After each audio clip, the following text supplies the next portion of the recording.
Mulai ya.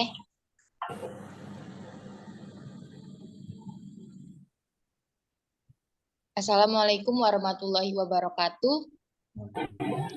Perkenalkan kami dari kelompok 3. Di sini kami akan mempresentasikan hasil laporan kerja praktek praktikum robotika yang berjudul Kendali Otomatis Motor DC menggunakan Arduino. Sebelumnya, perkenalkan nama saya Cintami Amanda Putri sebagai moderator dan teman Saya saya. Dito Setiawan sebagai pemateri.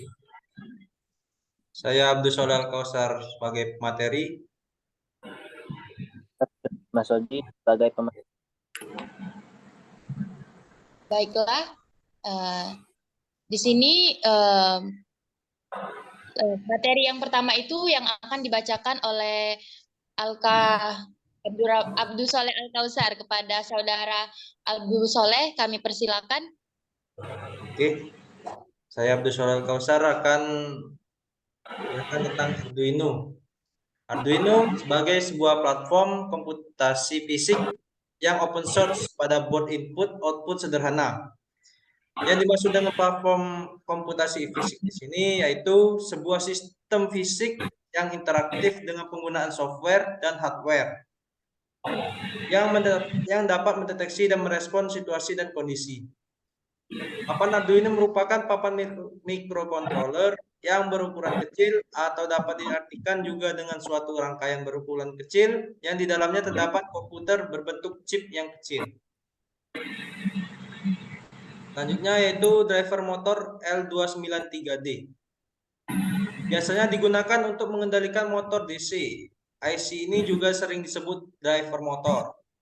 L293D dirancang untuk mengendalikan dua motor DC. Motor DC yang dikontrol dengan driver IC L293D dapat dihubungkan dengan ground maupun ke sumber tegangan positif karena di dalam driver tersebut sistem driver yang digunakan adalah totem pole. Pada dasarnya motor DC harus dapat mengatur kecepatan dan arah putar dari motor DC itu sendiri.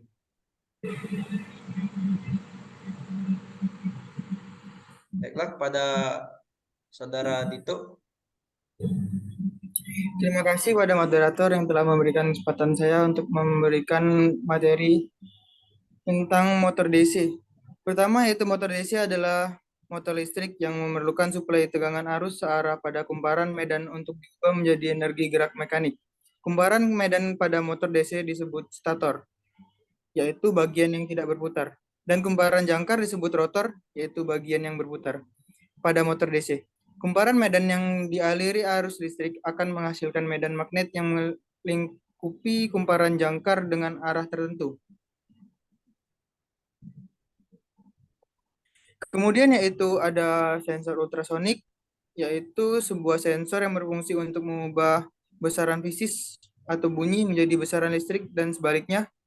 Cara kerja sensor ini didasarkan pada prinsip dari pantulan suatu gelombang suara sehingga dapat dipakai untuk menafsirkan eksistensi jarak suatu benda dengan frekuensi tertentu. Terima kasih.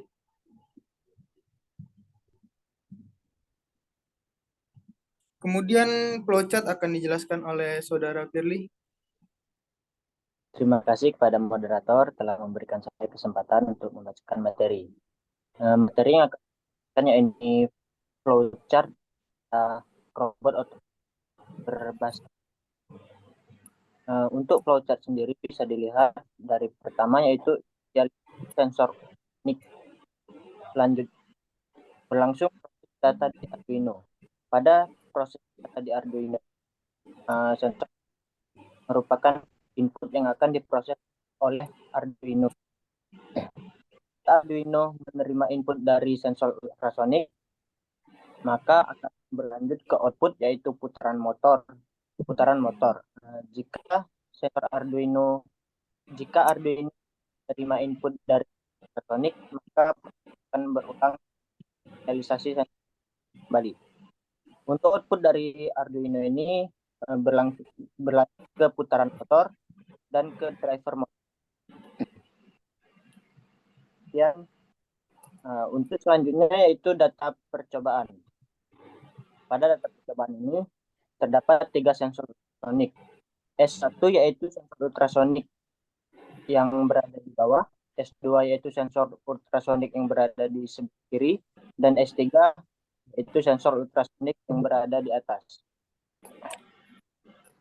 Jika S1 deteksi jauh, S2 jauh, S3 jauh, maka motor 1 dan motor 2 akan bergerak clockwise, yaitu kondisi motor akan maju. Selanjutnya, jika S1 mendeteksi jauh, S2 jauh, S3 mendeteksi dekat, maka motor 1 akan stop dan motor 2 akan berputar clockwise, yang menyebabkan kondisi motor belok ke kiri. Selanjutnya, jika sensor S1 mendeteksi dekat, sensor S2 mendeteksi jauh, dan sensor S3 mendeteksi jauh, maka motor 1 akan berputar clockwise dan motor 2 akan stop, yang menyebabkan robot akan belok ke kanan. Selanjutnya, jika sensor 1 mendeteksi dekat, sensor 2 mendeteksi dekat, dan sensor 3 mendeteksi dekat, maka motor 1 dan motor 2 akan berputar counterclockwise, yang menyebabkan motor akan berputar mundur. Sekian materi dari saya kembalikan kepada moderator. Baik, terima kasih. Yang selanjutnya itu analisa dan kesimpulan. Yang pertama itu Arduino digunakan sebagai controller utama untuk mengendalikan motor DC berdasarkan input yang diterima dari sensor jarak ultrasonik. Arduino menyediakan kemampuan pemrosesan dan pengendalian yang fleksibel dan mudah diprogram. Yang kedua itu sensor jarak ultrasonik sebagai input. Sensor jarak ultrasonik digunakan untuk mendeteksi jarak benda atau halangan di depan motor. Informasi jarak ini digunakan sebagai input untuk mengendalikan motor DC secara otomatis. Yang ketiga itu modul driver motor DC. Modul driver motor DC digunakan untuk mengatur arah putaran dan kecepatan motor DC. Arduino mengendalikan motor driver melalui sinyal output yang dikirimkan ke pin yang sesuai pada model. Yang keempat itu logika kontrol. Dalam contoh analisis ini, logika kontrol sederhana digunakan untuk mengendalikan motor DC. Motor akan maju dengan kecepatan maksimum saat tidak ada halangan di depannya, jarak lebih dari 10 cm. Namun jika ada halangan terdeteksi, jarak kurang dari atau sama dengan 10 cm, motor atau berhenti. Yang kelima itu aplikasi potensial. Kendali otomatis motor DC menggunakan Arduino dan sensor jarak ultrasonik memiliki berbagai aplikasi potensial. Contohnya adalah sistem penghindaran rintangan, robot pengikut garis, dan pengendalian posisi otomatis. Mungkin ini saja yang dapat kami sampaikan. Bila ada salah kata kami mohon maaf, pada Allah kami mohon ampun. Kami akhiri, wabillahi taufiq wal hidayah. Wassalamualaikum warahmatullahi wabarakatuh. Salam. Thank you semua. Nam budaya.